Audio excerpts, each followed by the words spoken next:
t'écouter. Présentement, nos cœurs sont prêts à t'écouter à travers cet humble serviteur que tu as choisi parmi nous. Aide-nous à pouvoir écouter tes oracles. À travers sa bouche, nous voulons te voir, Seigneur. Que cette parole puisse nous aider, que cette parole puisse nous impacter dans la vie, que cette parole puisse être favorable à nous. Transforme-nous à travers ton serviteur, Seigneur. Nous sommes devant toi. Nous évitons ta présence à tous. Sois avec l'orateur du début jusqu'à la fin et nous. Donne-nous des oreilles bien préparées pour t'écouter. Bénis-nous, Seigneur, au nom de notre Seigneur et Sauveur Jésus-Christ. Amen.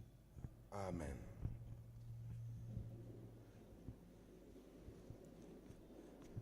Gloire au Seigneur. Nous bénissons le Seigneur encore ce matin pour sa grâce qu'il nous donne afin de pouvoir continuer notre enseignement que nous avons débuté hier.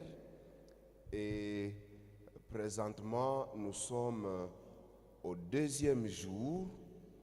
Et à ce deuxième jour de notre enseignement intitulé « La mission divine de la famille ».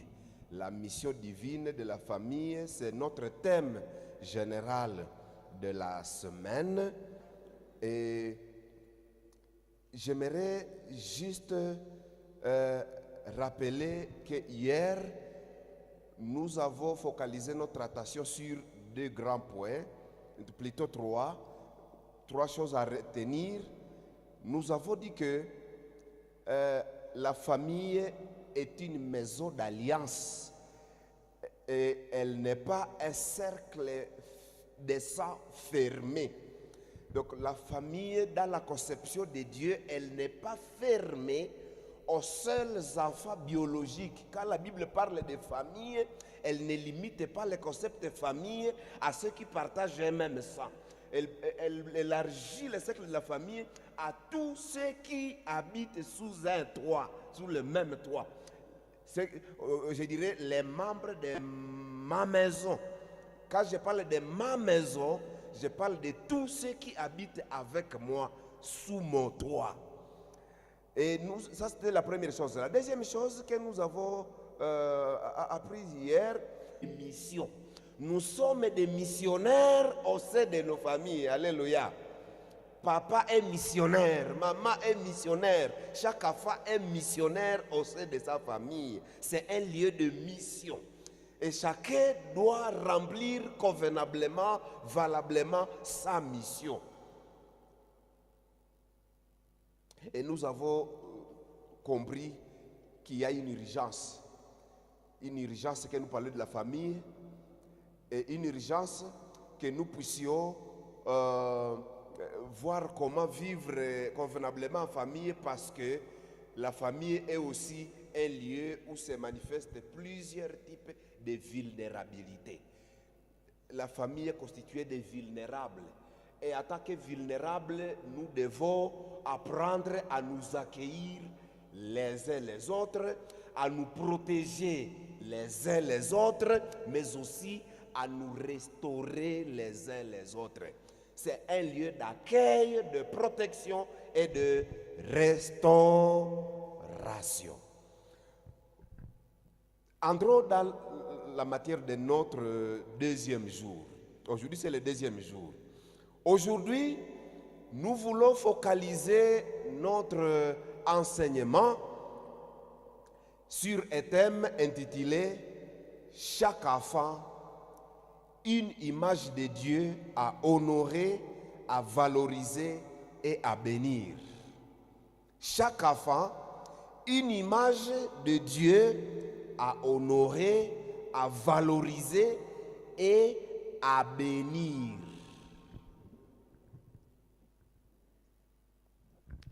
Bien-aimés dans le Seigneur, j'aimerais que nous prenions nos Bibles et que nous lisions quelques passages.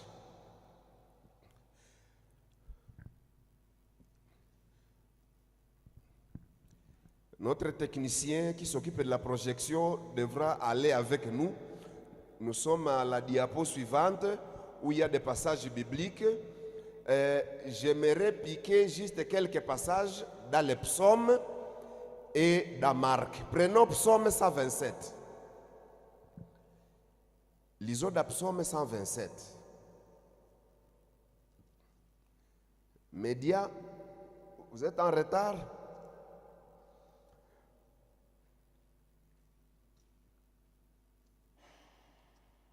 Voici ce que dit la parole de Dieu en psaume 127. Je vais lire les versets 3 à 5 et nous allons passer au chapitre suivant des psaumes, donc le chapitre 128, et lire les versets 3 à 4. Versets 3 à 5 de psaume 127. L'héritage que l'Éternel donne, ce sont des fils. Les enfants sont une récompense. Les fils qu'un homme a dans sa jeunesse sont pareils à des flèches dans la main d'un guerrier. Heureux l'homme qui en a rempli son carquois. Il n'aura pas honte quand il parlera avec des ennemis à la porte de la ville. 128, versets 3 à 4. Ta femme est comme une vigne porteuse de fruits dans ton foyer. Tes fils sont comme des plantes d'olivier autour de ta table. C'est ainsi qu'est béni l'homme qui craint l'Éternel. Marc chapitre 10, versets 13 à 16. Marc chapitre 10, versets 13 à 16. Marc 10, 13 à 16. Des gens, écoutez bien, des gens lui amenaient des petits enfants afin qu'ils les touchent, mais les disciples leur firent des reproches.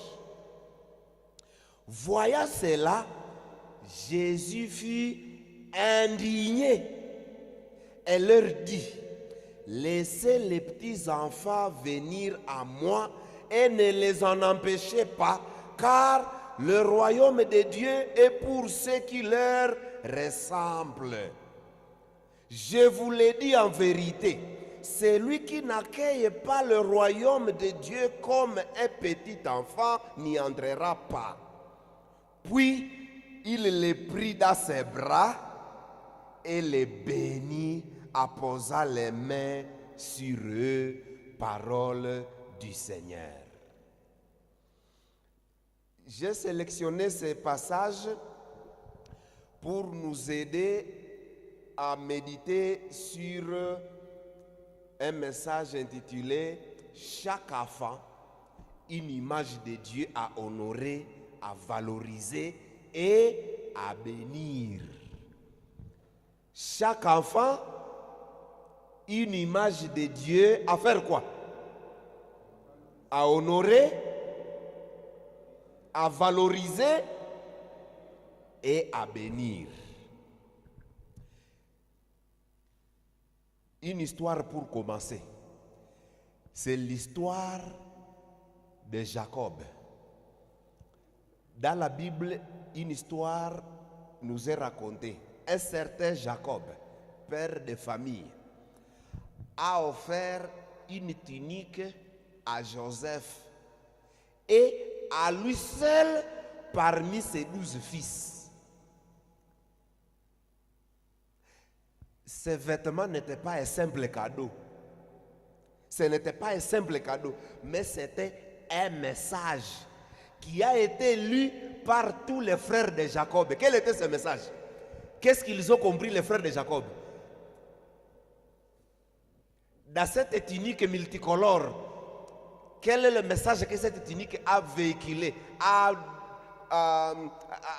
retenti dans le cœur des frères de Jacob? Ce message disait, celui-ci compte plus que nous. C'est tout ce qu'ils ont compris.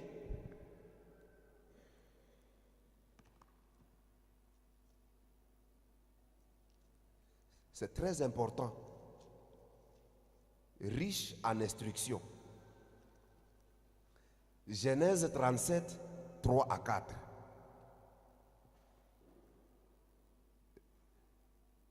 Israël aimait Joseph plus que tous ses autres fils parce qu'il l'avait eu dans sa vieillesse.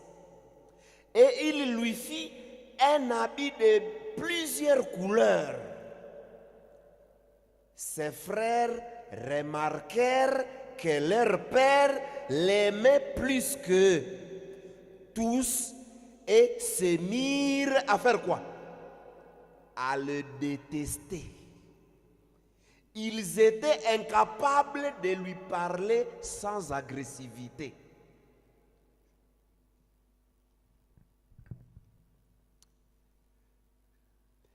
Il est possible qu'à Butembo, nous n'offrons pas des tuniques multicolores à nos enfants. Mais il y a des choses que nous offrons.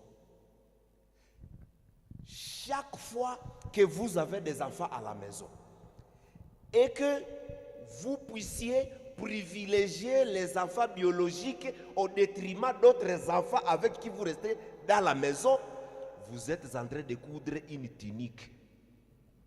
Vous êtes en train d'habiller ces enfants que vous privilégiez, vous êtes en train de les habiller d'une tunique.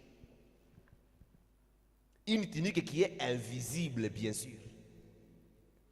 Chaque fois que vous habillez un enfant plus que les autres, vous êtes en train de lui coudre une tunique, de l'habiller d'une tunique invisible.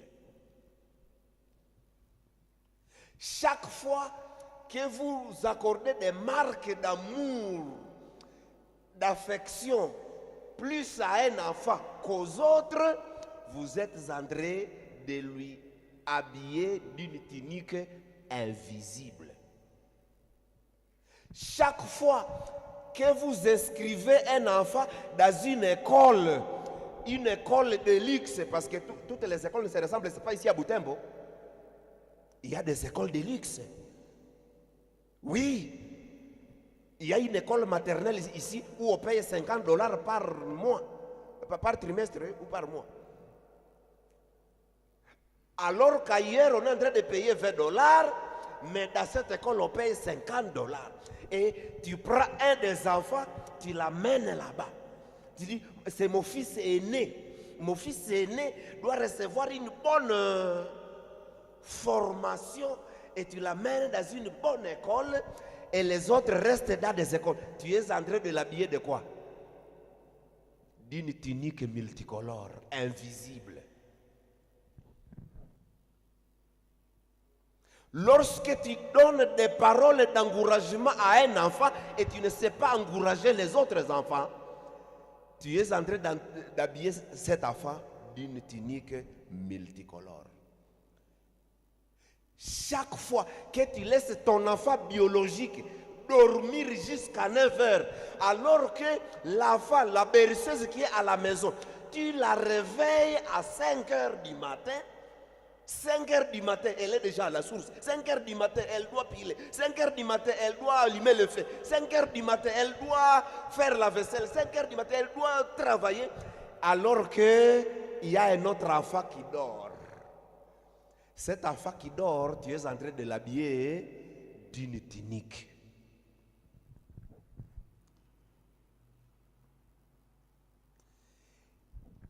Et l'effet que la tunique de Joseph a produit dans les cœurs de ses frères, le même effet est produit dans nos familles. Ça que nous le sachions. Mes chers parents, essaie de répondre à cette question.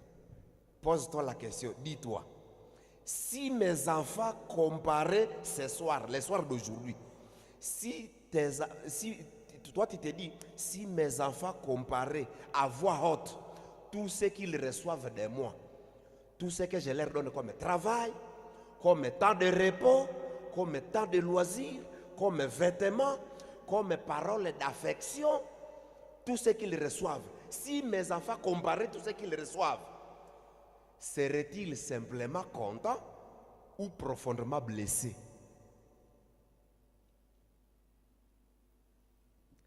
Qu'est-ce que tes enfants reçoivent comme travail, comme charge de travail, comme temps de repos et de loisirs, comme vêtements, comme paroles, comme, vous pouvez allonger la liste. Qu'est-ce que tes enfants reçoivent? Et si tes enfants considéraient ce qu'ils reçoivent de toi comme travail, repos, vêtements, paroles, seraient-ils simplement contents ou profondément blessés?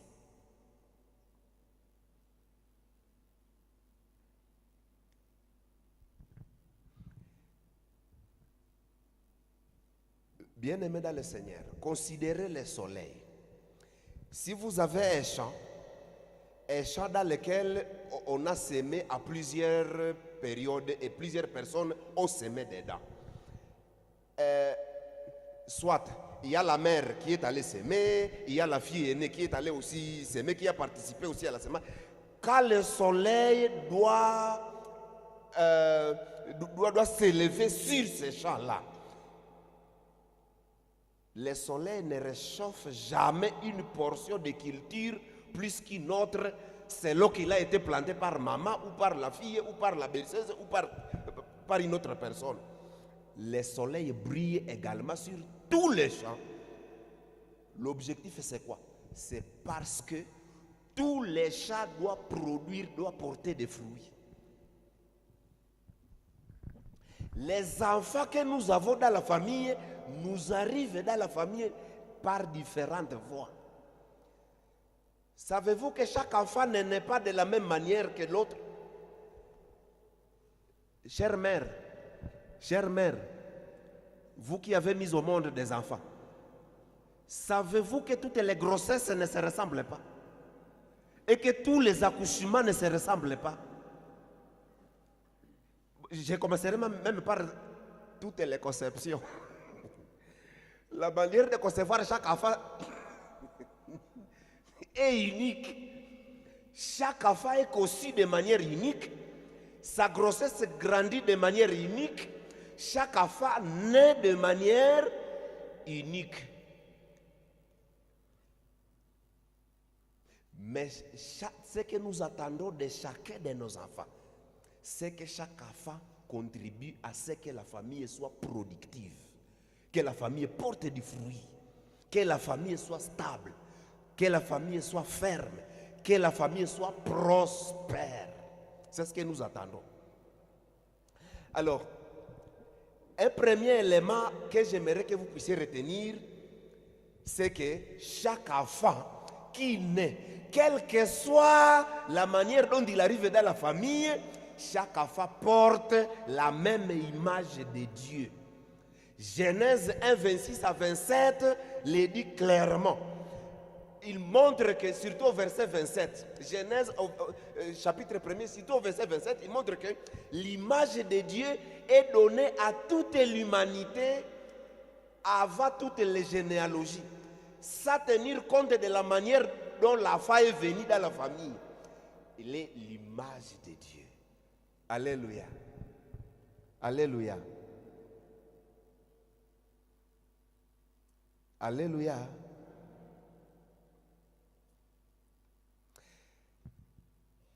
Dans Genèse chapitre 1, l'image de Dieu n'est pas donnée selon la filiation. Il n'y a pas un lien de sang qui détermine qui porte ou ne porte pas cette image de Dieu.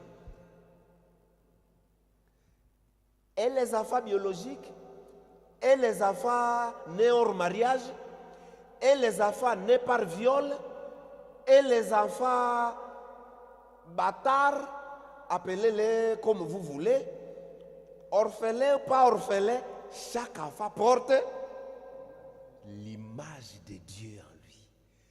Quelles que soient les circonstances par lesquelles il est venu sur terre.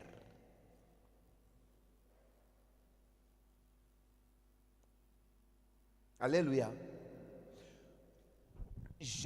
Jacob, il est devenu très vieux et dans sa vieillesse, il a eu un enfant, Joseph.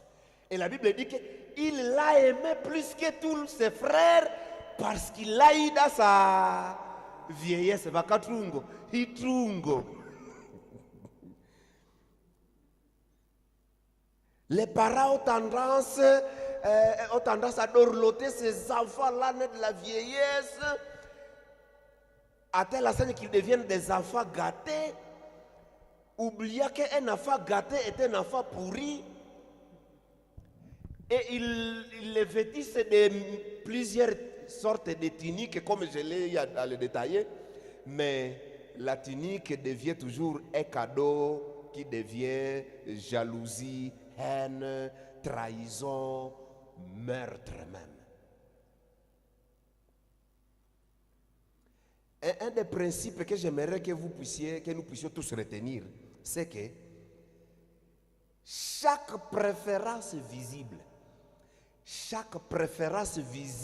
envers un enfant au détriment des autres, chaque préférence visible sème une graine de haine invisible.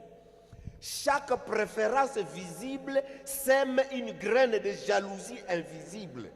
Chaque préférence, chaque marque d'attention spéciale portée sur un enfant sème une graine de colère, de meurtre, de mauvaises choses qui sont invisibles. Deuxième élément que j'aimerais que vous puissiez retenir, c'est que Dieu ne fait pas de favoritisme. Dieu, lui, dans sa divinité, dans sa paternité, dans sa manière de traiter ses enfants, Dieu ne fait pas de favoritisme. Il n'y a pas d'enfant de Dieu plus favorisé que d'autres. Chaque enfant de Dieu bénéficie de la même grâce. Alléluia. La grâce qui est sur nous les pasteurs, c'est la même grâce qui est sur chaque enfant de Dieu. Nous bénéficions de la même grâce. Nous avons tous été sauvés par le sang de Jésus.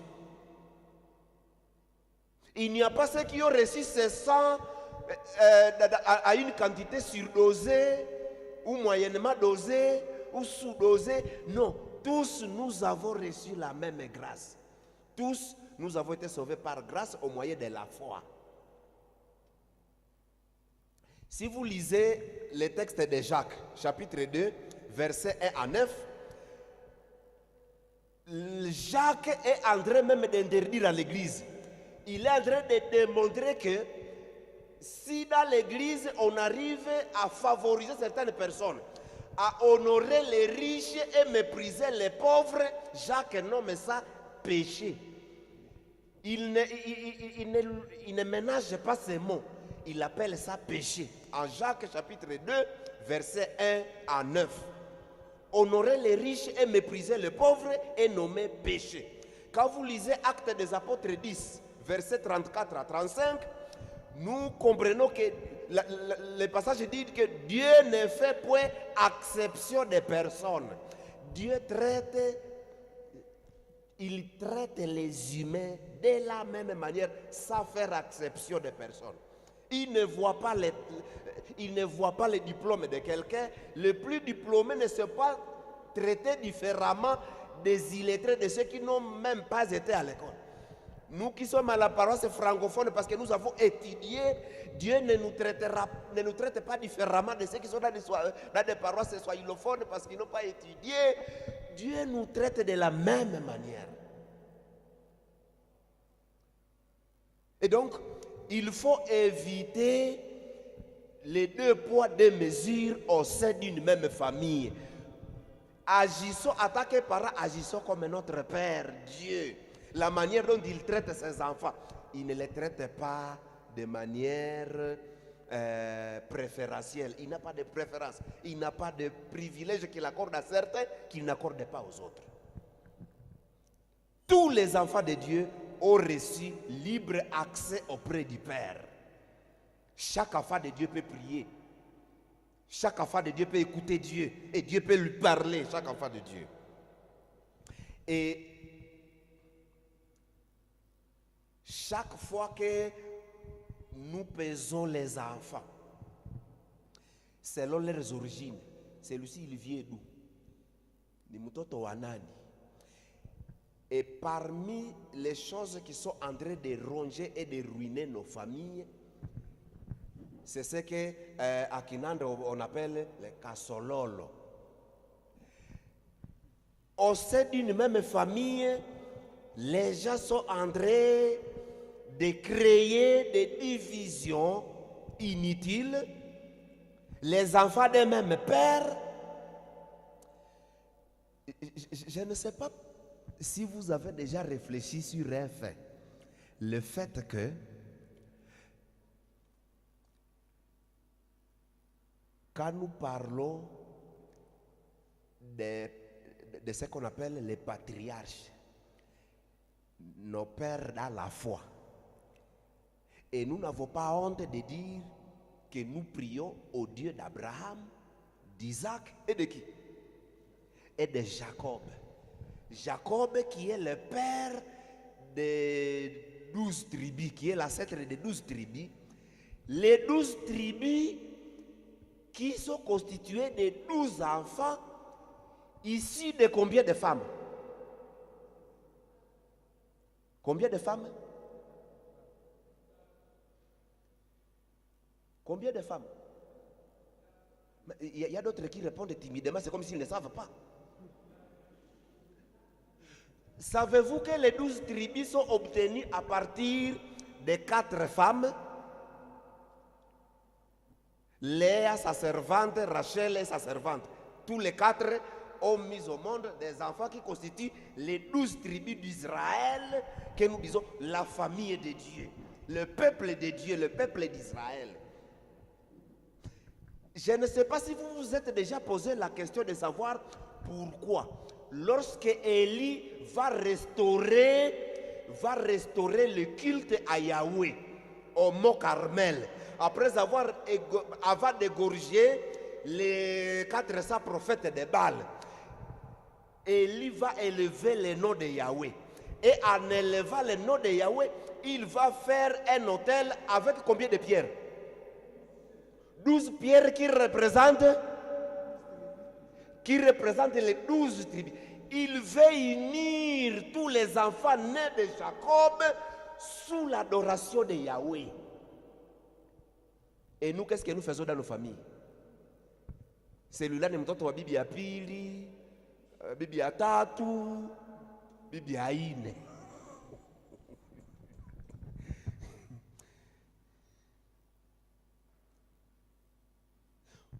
Pourquoi ne pas rassembler tous ces enfants-là?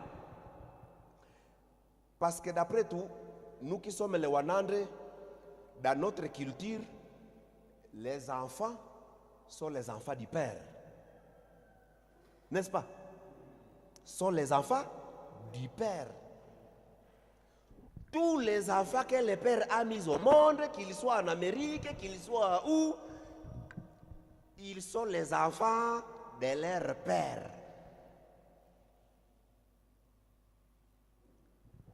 Avec les mêmes droits. Peut-être je suis en train de vous choquer, peut-être. Hein? Laissez-moi vous parler d'une autre injustice qui se passe dans nos familles.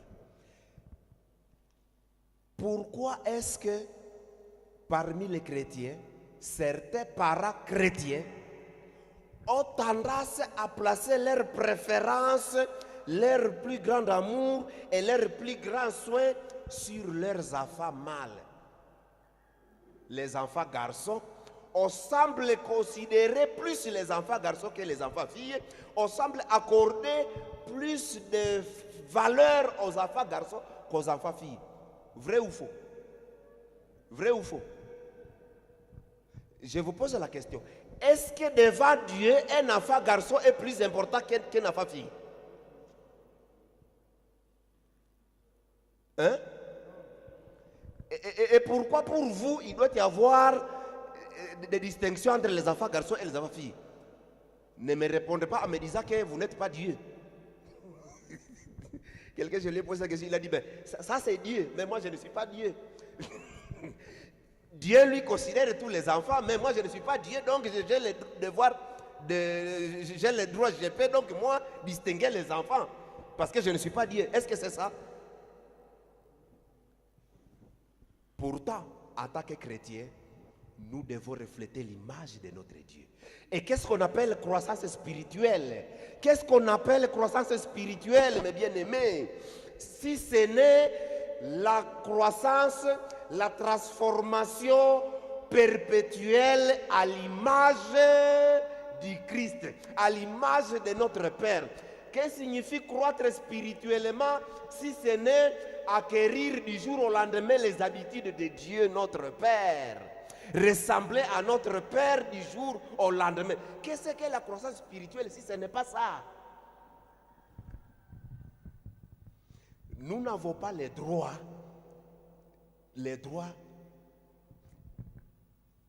Maman, si vous pouvez considérer avec différence les enfants nés hors mariage et les enfants nés dans le mariage, qu'en est-il maintenant des enfants sans père, qu'on appelle les batoto yabayomba? Des enfants sans père. Votre sœur ou votre fille, mais au monde, on ne connaît pas qui est le père de l'enfant. La fille elle-même, elle tombe enceinte, on lui demande mais qui est le responsable de cette grossesse. Elle ne sait pas parce qu'elle a couché avec autant de garçons qu'elle ne sait plus à qui doit appartenir la grossesse, et l'enfant naît comme ça. Nous avons des enfants comme ça dans nos familles, non? N'est-ce pas? Ces enfants-là, comment nous les considérons? Quelle considération nous les raccordons?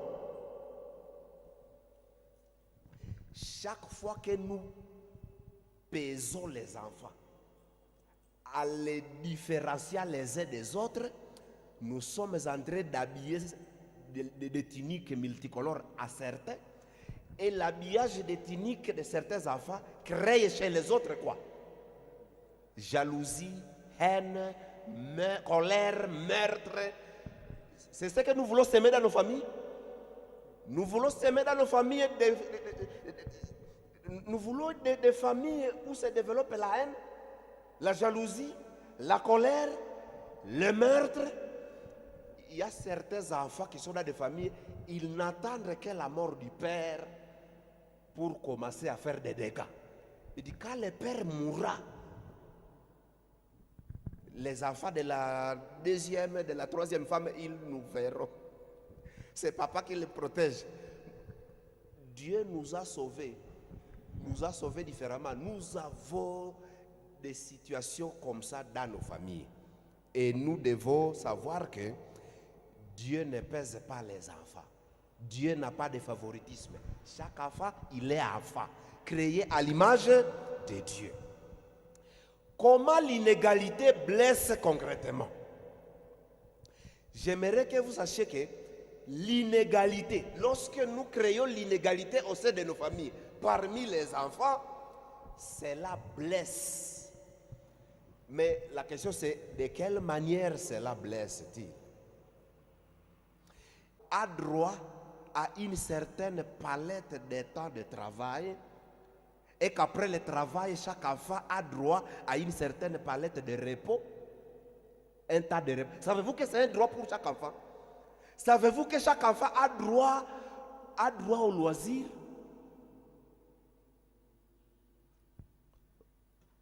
Malheureusement, j'ai rencontré une mère qui était très contente de sa fille, simplement parce que sa fille est toujours occupée, et je dirais suroccupée. Si elle n'est pas en train de faire ceci, elle est en train de faire cela, toute la journée et tous les jours, elle n'a même pas le temps d'aller jouer avec ses amis. Savez-vous que même l'état de jouer avec les amis, c'est important pour la construction de la personnalité de nos enfants? Les savez-vous? Un enfant qui ne va jamais jouer avec les autres, ce n'est pas un enfant modèle, ça. C'est un enfant malade. Vous avez 10 ans, 5 ans avec un enfant, vous ne connaissez pas un seul de ses amis. Même s'il va à l'école, il n'a aucun ami à l'école, aucun ami au quartier. Et chaque fois qu'il quitte l'école, comme il n'a pas d'amis, ni à l'école, ni au quartier, il rentre chez eux. Et il est là en train de s'occuper de la vaisselle, piser de l'eau, aller au champ, aller chercher le fourrage pour les lapins et les cobayes. Et on dit, un enfant modèle, un enfant malade.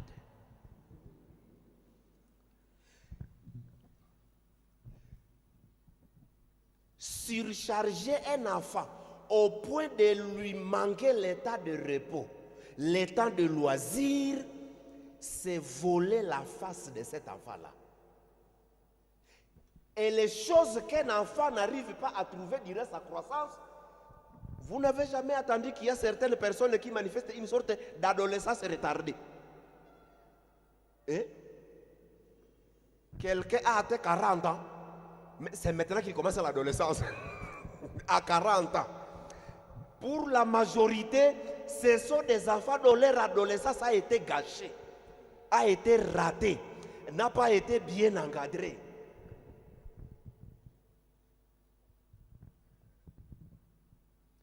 Savez-vous que la privation de repos épuise le corps et nourrit un ressentiment durable?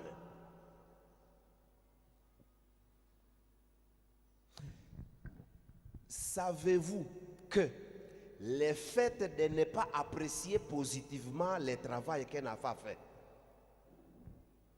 que cela crée en lui, je dirais même un désintéressement au travail. On encourage un enfant au travail à le remercier pour ce qu'il a bien fait.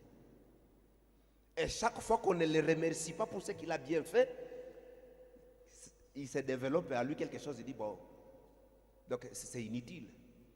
Que je fasse du bien, que je ne fasse pas du bien, c'est inutile. D'ailleurs, c'est lorsque je ne fais pas du bien que je reçois des paroles du matin au soir. Mais quand je fais quelque chose de bien, je ne reçois rien. Rien comme remerciement, rien comme marque d'appréciation, d'encouragement, rien. Et ça, ce sont les mères, beaucoup de mères sont expertes à ça. Voilà que vous êtes là. Vous avez déjà quitté vos maisons. Quelle mère est venue après avoir fait la vaisselle? Quelle mère ici est venue après avoir puisé de l'eau à la source? Celle qui a commencé à faire la vaisselle, elle va devenir ici, je vois une seule main. Mais les autres sont là, ils se sont réveillés. Ils ont déjà fait une répartition des tâches et ils ont laissé toutes les tâches aux enfants et ils sont ici, au séminaire. Et quand vous quittez le séminaire, vous allez faire la vaisselle? Non, vous allez en ville. Jusqu'à quand?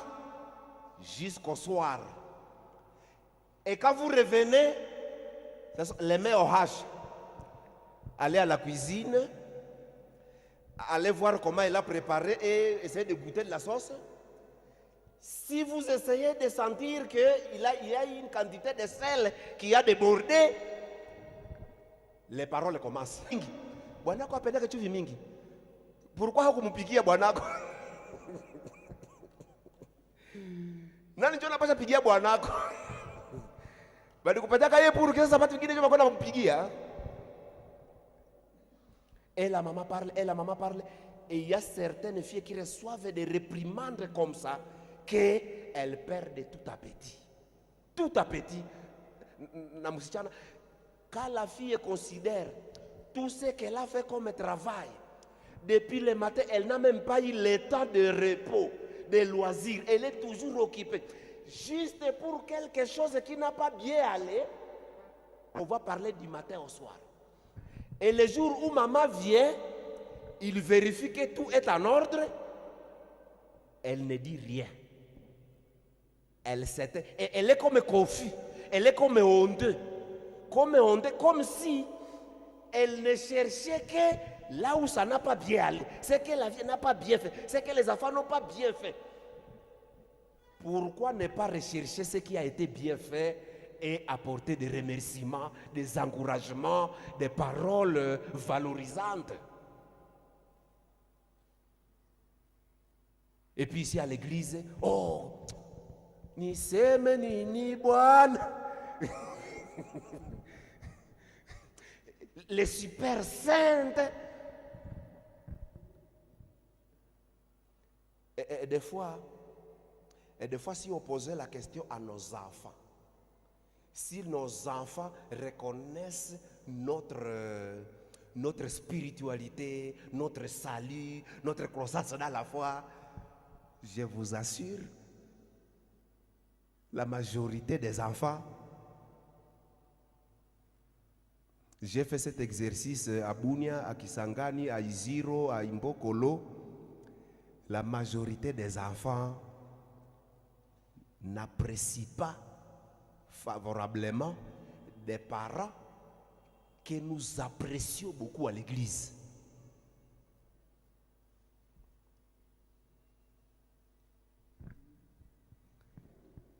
Le prix du déséquilibre.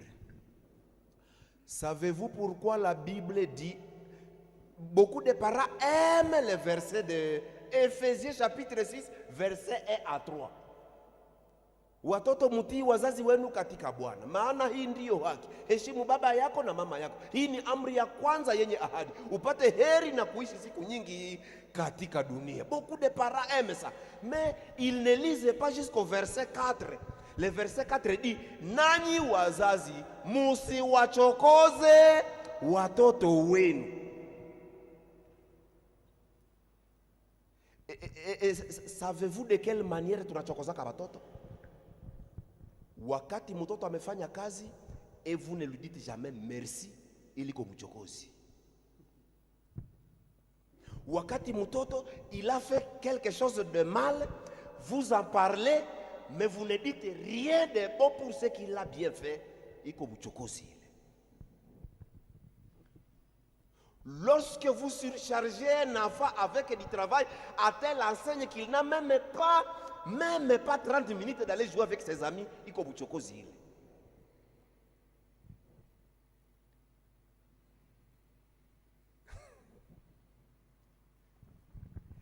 Dieu n'a pas de mesure de dignité. Dieu n'a pas de mesure de dignité. Chaque enfant est digne devant Dieu. Les foyers ne devraient pas aussi avoir deux mesures de dignité. La valeur de l'enfant. Quand nous lisons les psaumes 127, versets 3 à 5, et les psaumes 128, versets 3 à 4, que nous avons lus, nous découvrons quelle est la valeur de l'enfant au travers de 4 images bibliques. La Bible donne 4 images par lesquelles nous pouvons découvrir quelle est la valeur de l'enfant. La première image, l'enfant est comparé comme un héritage. Il est appelé un héritage. Deuxième image, l'enfant est appelé une récompense. Troisième image, l'enfant est appelé une flèche. Quatrième image, l'enfant est appelé un plant d'olivier. Un héritage, c'est un don immérité de l'Éternel qui doit être fructifié. Un héritage, dans certaines familles, il y a encore des héritages ancestraux. Nous avons hérité des champs, des collines. Si vous arrivez dans les villages de certaines personnes, il y a encore des héritages ancestraux. Pour certains, ils en ont encore. L'héritage, ce n'est pas quelque chose pour laquelle vous avez travaillé. Vous êtes en train de vous acheter des parcelles, de vous construire des maisons, mais un héritage, on ne l'achète pas. On reçoit l'héritage des générations. Voilà. Et l'héritage, L'héritage se reçoit. Il se reçoit. On ne paye pas un héritage. On n'achète pas un héritage. Mais on le reçoit des générations qui nous ont précédés. Et il nous laisse ça normalement pour être légué à nos descendants, à nos enfants, qui le laisseront aussi à leurs enfants. Voilà d'ailleurs pourquoi certains sont en train de pécher contre cette loi de l'héritage. L'héritage, on ne le vend pas. On ne vend pas l'héritage. On ne mange pas l'héritage. On ne mange pas l'héritage. Ah, tuende uzisha ile shamba yetu comme ça mie nishikulie zangu. On ne mange pas l'héritage. Shamba yenu, tu sais d'où vient ce chat-là? C'est un chat de ton arrière-grand-père qui avait laissé à ton grand-père, qui avait laissé à ton père, et vous avez hérité ça. Un héritage se reçoit. Nos enfants sont un héritage pour nous dire que nous les recevons gratuitement par grâce. Nous ne méritons pas chacun de nos enfants. Nous ne les méritons pas. Nous ne les méritons pas. Il n'y a pas d'effort à fournir pour avoir un enfant. J'ai vu un couple qui s'est marié et qui a fait 7 ans sans enfant. 7 ans sans enfant. Si je peux vous raconter ce qu'ils ont vécu pendant 7 ans. Pendant 7 ans, ils se sont sanctifiés comme ils peuvent se sanctifier. Mais wapi, la fin n'est pas finie. Ils ont appris des techniques de relations sexuelles fécondantes, mais ça n'a pas marché. On les a appris, on dit qu'il y a telle technique, et si vous essayez telle technique, ça peut marcher. Ils ont essayé des techniques, ça n'a pas marché. 7 ans durant, ils ont prié, ils se sont sanctifiés, si je vous racontais combien de prophètes sont venus leur demander d'offrir tantôt de $200 pour qu'on prie pour eux afin d'avoir des enfants. Ils ont donné même de l'argent aux prophètes pour avoir des enfants. Mais rien. Si je vous racontais combien de cliniques gynécologiques ils ont fréquentées, et la mère dans ce foyer a été opérée 3 fois. 3 fois. Tantôt on dit myome, tantôt on dit trompe bouchée, tantôt on dit kyste et consort. On opère 3 fois. Mais rien. 7 ans sont passés. C'est après 7 ans que le Seigneur, par grâce, a commencé à leur donner des enfants. Et aujourd'hui, ils en ont 3. Aujourd'hui. Mais ils ont fait 7 ans. Nous qui les avons accompagnés, 7 ans de prière accompagnés de pleurs, jeûnes, veillées, tout, on a fait. Les enfants sont un héritage que nous recevons de l'Éternel gratuitement. Un héritage, on ne le consomme pas. Un héritage, on le fructifie pour le laisser aux générations futures. Ces enfants que tu as dans ta maison sont des enfants. Tout ce que tu es en train de faire pour eux, tu es en train de les former d'une manière ou d'une autre. Soit tu es en train de s'aimer en eux l'amour, la paix, la joie, la maîtrise de soi. Soit tu es en train de s'aimer en eux la jalousie, la colère, la haine, le meurtre. Et tout cela, tu vas laisser aux générations à venir. Tu vas laisser à ce Congo qui vient. Le Congo qui vient, c'est le Congo de nos enfants.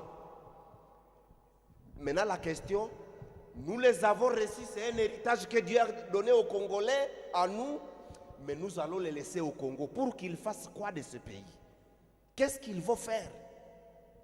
Cet enfant que tu as à la maison, quelles que soient les circonstances de sa naissance, orphelin ou pas orphelin, bâtard ou pas bâtard, affané de viol ou quoi, quelles que soient les circonstances de la conception, de la naissance de l'enfant, personne ne maîtrise l'avenir de cet enfant.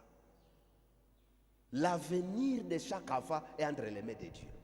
Mais Dieu nous a confié ses enfants comme un héritage. Nous les avons aujourd'hui, mais nous ne les aurons pas éternellement. Nous allons les laisser. Mais la question c'est, nous allons les laisser pour qu'ils continuent à faire quoi? Quel est le bagage avec lequel nous allons les laisser aux générations à venir, à l'humanité à venir? Les enfants sont une récompense qui ont été tissés par Dieu. Si vous lisez Psaume 139, versets 13 à 16, ils ont été tissés, chaque enfant est tissé dans le ventre de sa mère. Dieu connaît chaque enfant à partir même d'avant sa conception. Et c'est Dieu qui tisse chaque enfant dans le ventre de sa mère. C'est Dieu qui donne à chaque enfant son sexe. Ce n'est pas vous les parents. Ce n'est même pas un enfant qui choisit son sexe. Qui a décidé d'être un homme? Qui a choisi d'être une femme ici? Mais j'ai déjà trouvé certaines femmes qui disaient, si j'étais un homme, tu allais faire quoi si tu étais un homme? Tu n'as pas choisi d'être ce que tu es. C'est Dieu qui t'a tissé dans le ventre de ta mère et il t'a fait ce que tu es. Et tu es donné comme une récompense. Les enfants, pour nous les parents, les enfants que nous avons sont une récompense. Ça veut dire quoi la récompense? Pour ceux qui travaillent, ceux qui sont des fonctionnaires et qui travaillent, pour d'autres, et ils reçoivent des salaires chaque mois. Je vous assure, je me rappelle, à un moment donné, j'ai travaillé et dans notre entreprise, à un moment donné, nous avions un salaire chaque le 26 ou le 27 de chaque mois et c'était régulier. Donc, chaque fois que c'était le 27, le 26, on passait à la comptabilité. Et quand on reçoit son salaire, c'est la joie ce jour-là. Et déjà le matin, je peux commencer à m'emprunter et dire même à la vendeuse de poissons, déjà de nous préparer les plus gros poissons qui va venir de Cavignon. Il va me réserver ça parce que je sais que le soir, je viendrai avec quelque chose. Petit ou grand soit-il, les salaires, même un salaire de $10, $15, $50, chacun qui reçoit son salaire, on s'émerveille toujours de recevoir son salaire. Petit soit-il, mais il apporte émerveillement, la joie. Alors si les enfants sont une récompense que Dieu nous donne, c'est juste pour dire que chaque enfant devrait nous réjouir. La présence de chaque enfant dans notre famille devait provoquer de l'émerveillement. Je ne sais pas s'il vous arrive de vous asseoir et de regarder vos enfants autour de la table et dire waouh. Et dire Seigneur, tu es merveilleux. Ou alors quand tu les regardes, tu te tiens la joue et tu dis toutes ces bouches à nourrir. Qu'est-ce que je fais demain de ces bouches à nourrir? Et ça commence à provoquer de l'inquiétude au lieu de provoquer de l'émerveillement. Nos enfants devraient provoquer à nous de l'émerveillement parce qu'ils nous sont donnés comme une récompense. Est-ce que vous savez vous réjouir de chaque enfant qui est dans votre maison? Là, je parle à la fois des enfants biologiques, ça va, les enfants que vous avez vous-même engendrés et les enfants que Dieu a amenés sous votre toit. Est-ce que vous savez vous réjouir de la présence de chaque enfant dans votre maison? Savez-vous vous réjouir vraiment? Savez-vous vous émerveiller?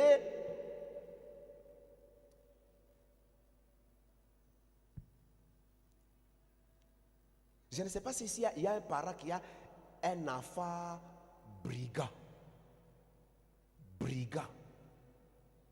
impoli, un enfant vraiment brigand, un enfant malfaiteur.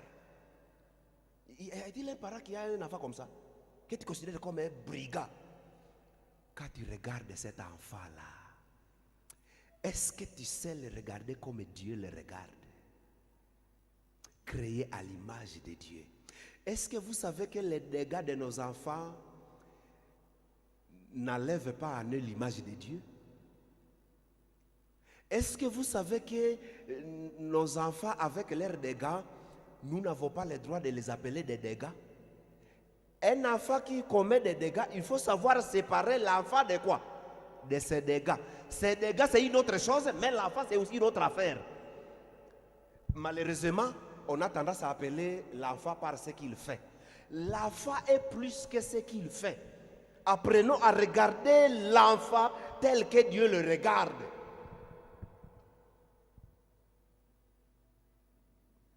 Je vous assure, il y a des personnes ici dans notre église, vous les appréciez. Quand vous les regardez, leur comportement, leur manière de vivre en société, en famille, vous dites vraiment, c'est comme mutu mutu, mutu mutu, mundu mundu, et pour les autres. Ces personnes-là allaient demander à leurs parents comment ils ont grandi. Certains étaient des brigands. Certains étaient des brigands avant que la grâce de Dieu ne les rencontre. Et ton enfant là, qui est brigand, tu veux qu'il meure brigand pour que tu commences à l'appeler brigand? S'il s'appelle Kambale, son nom c'est Kambale. Il ne faut pas ajouter Kambale le brigand. Il y a une différence entre ce que l'enfant fait et ce qu'il est devant Dieu. Dieu le voit comme une récompense qu'il t'a donnée. Il le voit comme un héritage. Il le voit comme une flèche. Une flèche, ça nous montre que la flèche doit être préparée pour un jour être lancée et aller attraper du gibier. Alléluia. Quand l'enfant est appelé une flèche, c'est pour nous dire que l'enfant est un être à préparer pour l'avenir et non pas un être à accrocher sur son passé. Une flèche, on ne l'accroche pas au mur du salon comme des photos grand format. Ce sont les photos grand format que nous accrochons au mur dans nos maisons.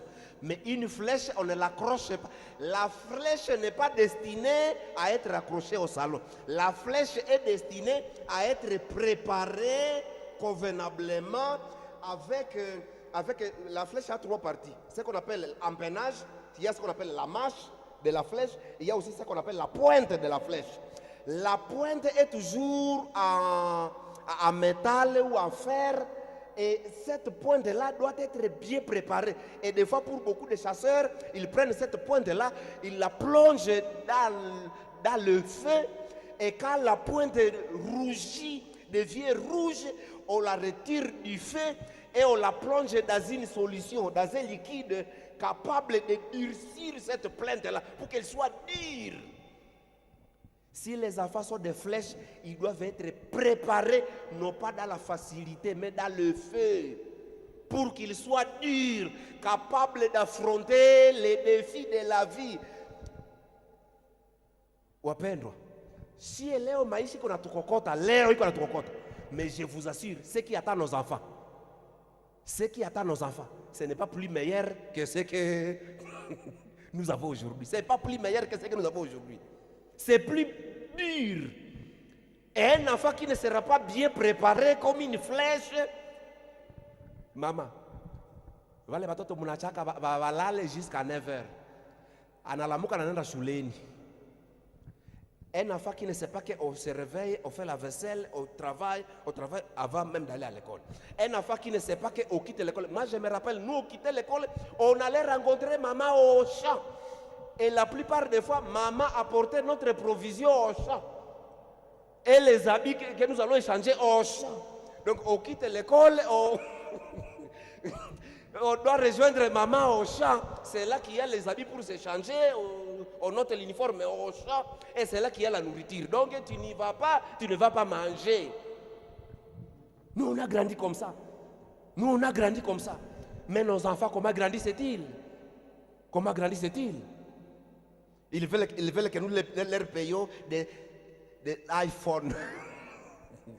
Et iPhone, le matin, il est même réveillé depuis 4 heures du matin, mais il est au lit, scotché sur son iPhone. Il quitte l'iPhone, il se lève, il se baigne et il va à l'école. Sans avoir rien fait.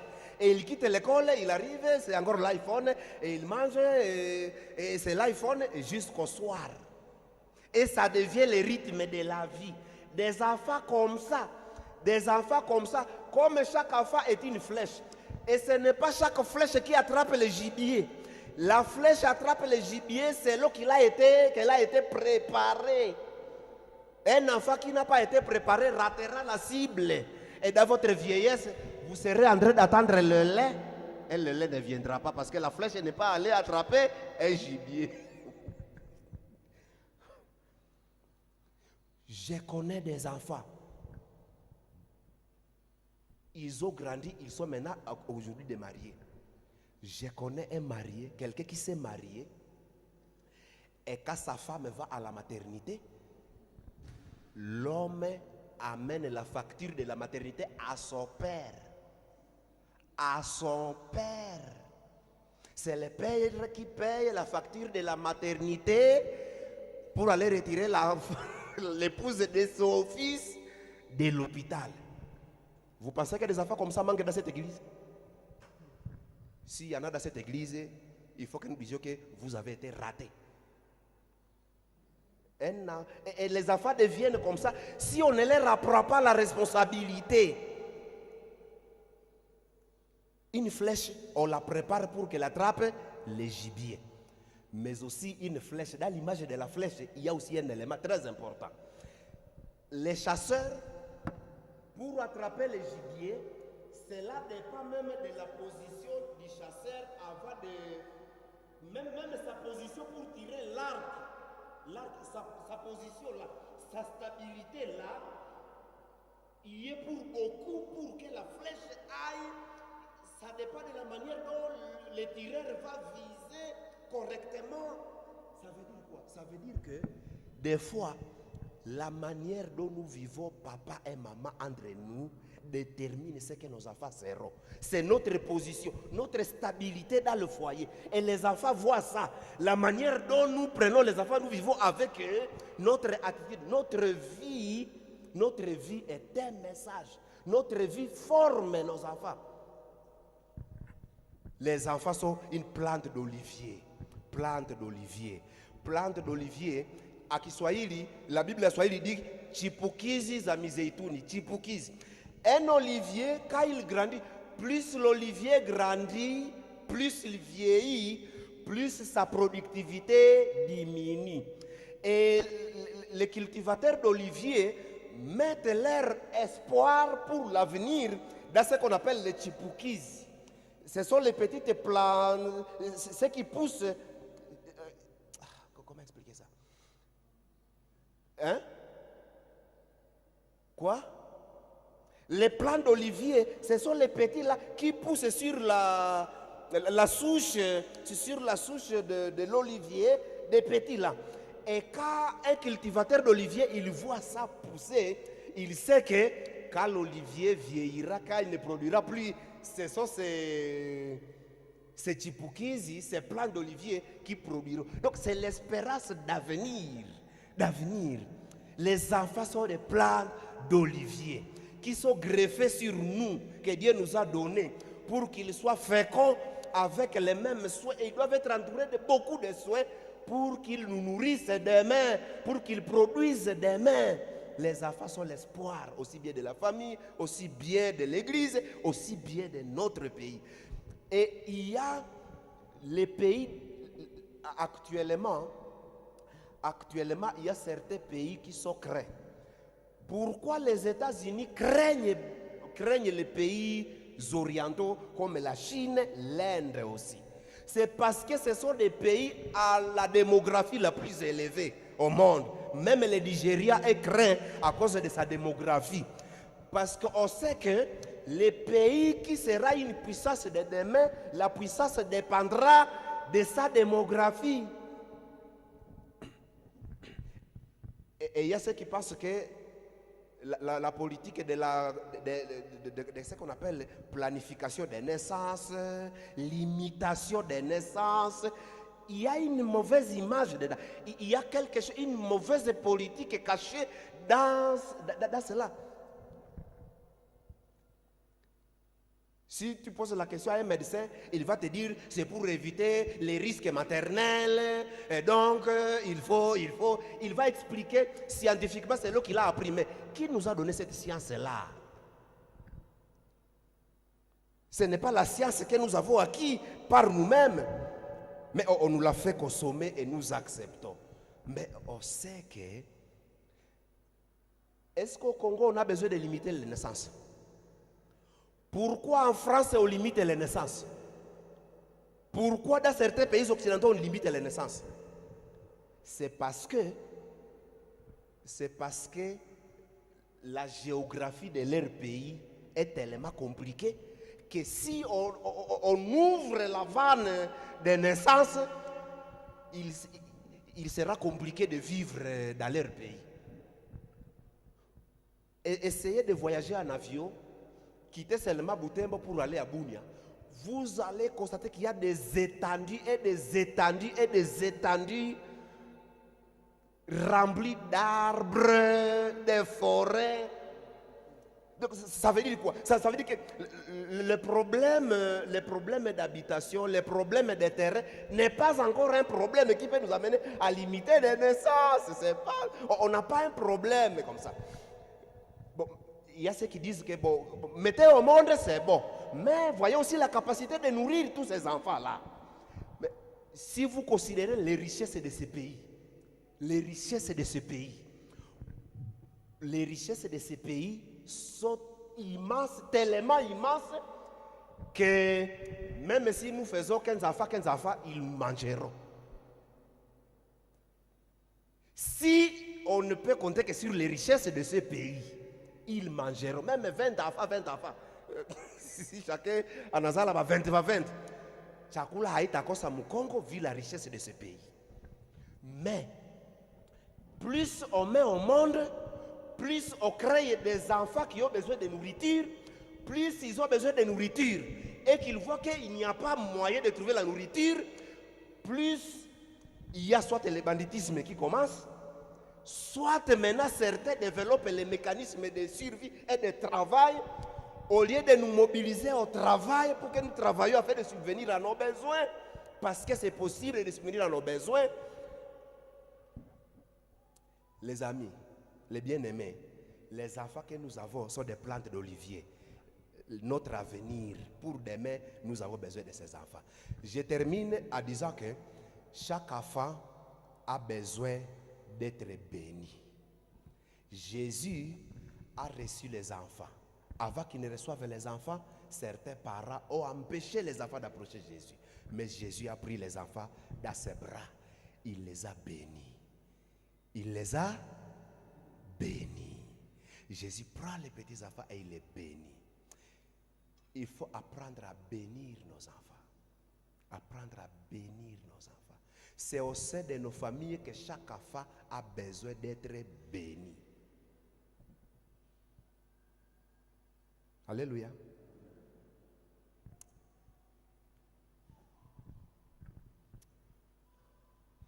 Je vous donne juste... J'aimerais vous dire une chose. C'est qu'un enfant béni, un enfant qui a été béni au sein de sa famille, il grandit debout. Il grandit debout. Mais un enfant qui n'a pas reçu de bénédiction au sein de sa famille, il passera toute sa vie en train de rechercher la bénédiction. Un enfant qui ne reçoit pas l'affection nécessaire dans sa famille passera sa vie en train d'errer ça et là, en train de chercher juste quelqu'un qui va lui dire je t'aime. Un enfant qui manque l'affection, qui manque l'amour au sein de sa famille, cherchera cet amour. Il passera toute sa vie et il pourra mourir sans jamais avoir eu cela.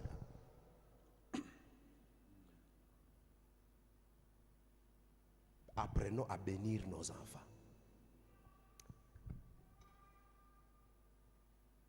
Si je peux me résumer, je prononcerai l'inégalité et le traitement différent des enfants blesse pour la vie. Blesse pour la vie. 4. Chaque enfant a besoin d'être béni sans exception. Et chaque enfant est un héritage, une récompense, une flèche, une plante d'olivier Et cela lui donne la même valeur pour tous. La même valeur pour chacun de nos enfants. Voici un devoir pour ce soir. Je ne sais pas si tu es capable ce soir de prendre chacun des enfants. Biologiques, orphelins, confiés, nés hors mariage, bâtards, nés par chaque enfant qui est dans ta maison. Et essaie de prendre juste 1 minute avec chaque enfant et prononcer sur lui à voix haute une parole de bénédiction, une parole d'espérance.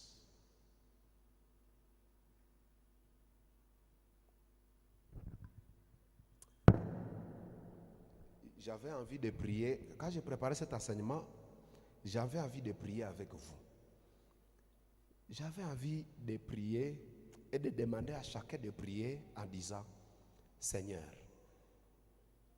toi qui ne fais pas de favoritisme, révèle-moi mes préférences cachées.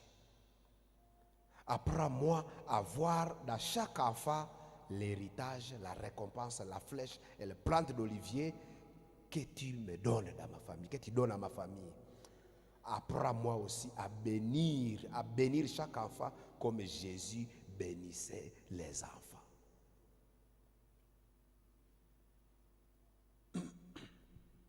Quelles sont tes préférences? C'est le moment de commencer à dire: pardonne-moi Seigneur, parce que j'ai préféré tel enfant plus que les autres. Parce que j'ai préféré mes enfants biologiques au détriment des enfants qui me sont confiés, qui sont dans ma maison, mais que je n'ai pas mis au monde.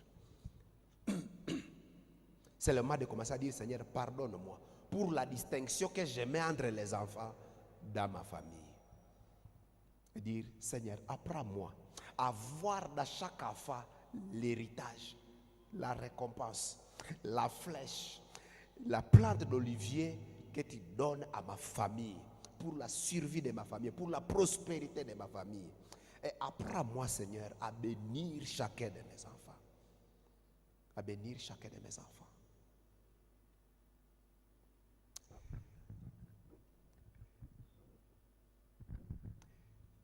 Il est compliqué de bénir les enfants alors que toi, tu n'as pas été béni par tes parents. Ça peut être aussi compliqué. Peut-être que tu es là, tu as eu des mauvais parents qui ne t'ont pas béni, qui t'ont fait souffrir et tu gardes cette rancune en toi. C'est le moment de... Tu ne sauras pas bénir si tu ne te sens pas béni. On ne peut donner que ce qu'on a. Et il faut avoir reçu la bénédiction pour être à mesure de bénir. Est-ce que tu as été béni par tes parents? J'ai rencontré dans les églises des gens qui ont été maudits par leurs parents. Je les ai déjà rencontrés. Ils ont été maudits par leurs parents. Est-ce que toi tu as été béni par tes parents? Est-ce que tu as reçu la bénédiction de tes parents? Peut-être que tu n'en as pas reçu. Et tu es en colère contre tes parents.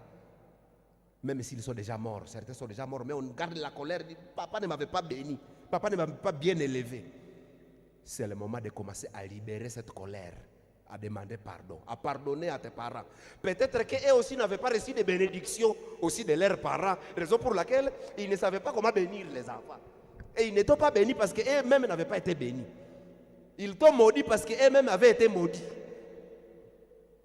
Et si tu continues à garder la colère contre eux, on va oui à bourre.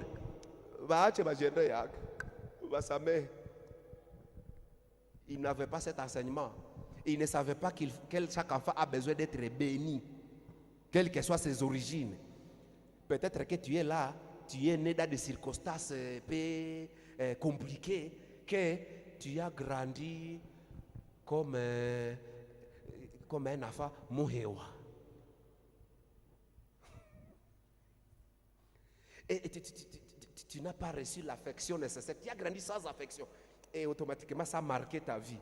C'est le moment de commencer à demander à Dieu de réparer ta vie, de restaurer ta vie. Si tu n'as pas été béni, tu n'auras pas la possibilité de bénir les enfants. Mais attendez, peut-être que tes parents sont déjà morts. Ou ils sont en vie, mais ils ne sont pas capables de bénir. Mais au moins toi, j'aimerais te dire que tu as ton Père qui est au ciel, qui est prêt à te bénir, à déverser sa bénédiction sur toi pour te rendre capable de faire quoi? De bénir tes enfants. Tu peux aussi prier pour ça.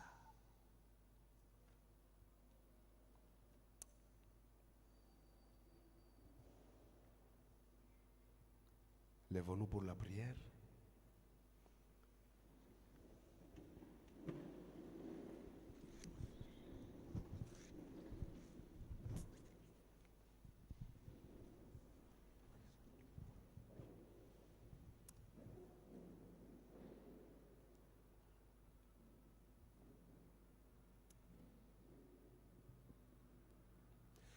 Hakika wema nazo fadhili zitanifuata mimi,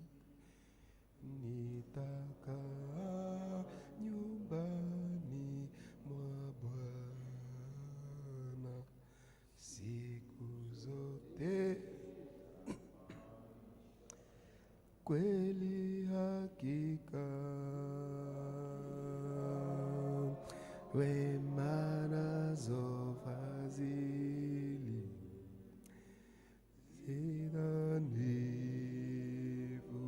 zitanifuata mimi, nitakaa nyumbani mwa Bwana siku zote maisha yangu.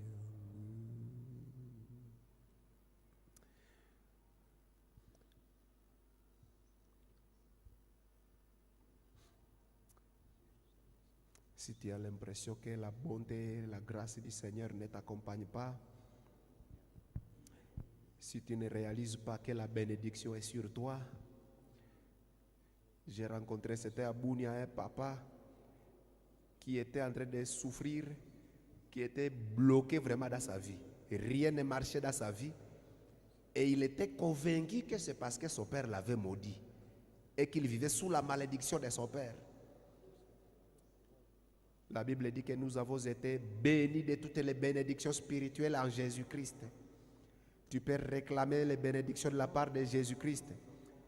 Ce que tu n'as pas reçu de tes parents, Dieu peut te le donner. Si tes parents t'avaient maudit parce que tu avais mal agi, tu étais brigand, tu étais malfaiteur, tu les faisais souffrir et ils t'ont maudit à cause de ça, et tu n'as jamais eu l'occasion de demander pardon. Il faut demander pardon.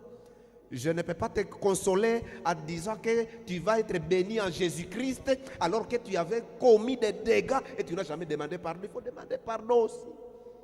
Jésus est prêt à te bénir, mais Jésus ne te dispense pas de la demande de pardon pour les méfaits que tu as causés. Et pour certains qui ont des parents vivants, ils peuvent aller se réconcilier avec leurs parents. C'est biblique, la réconciliation est biblique. Jacob a été béni, il a reçu la bénédiction, même si frauduleusement, mais il a été béni.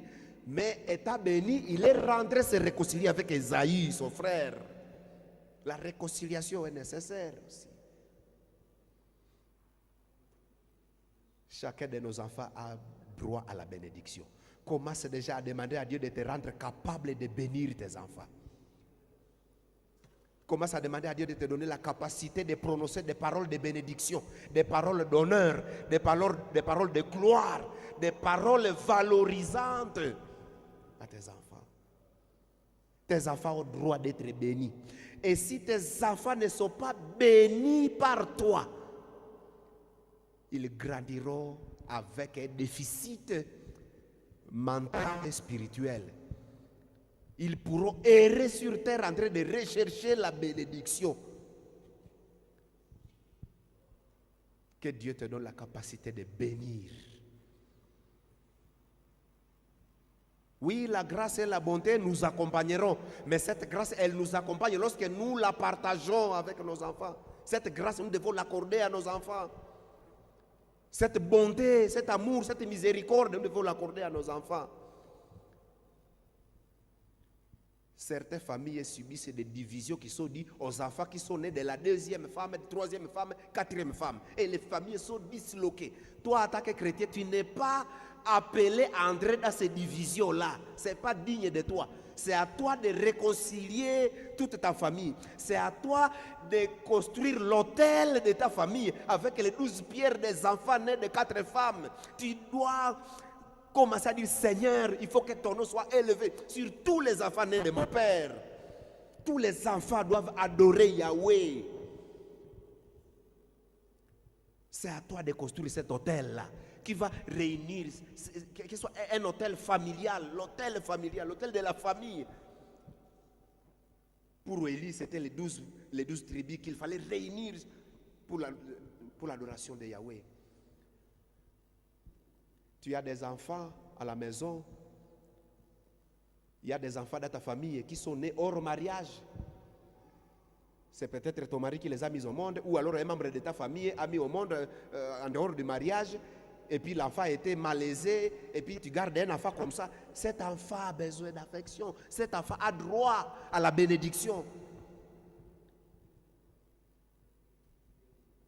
La bénédiction n'est pas accordée seulement à nos enfants biologiques que nous avons mis au monde. Tout enfant qui est dans notre maison a besoin de bénédiction. Bénir signifie dire du bien de quelqu'un. Dire du bien, c'est ça, bénir. Dire du bien.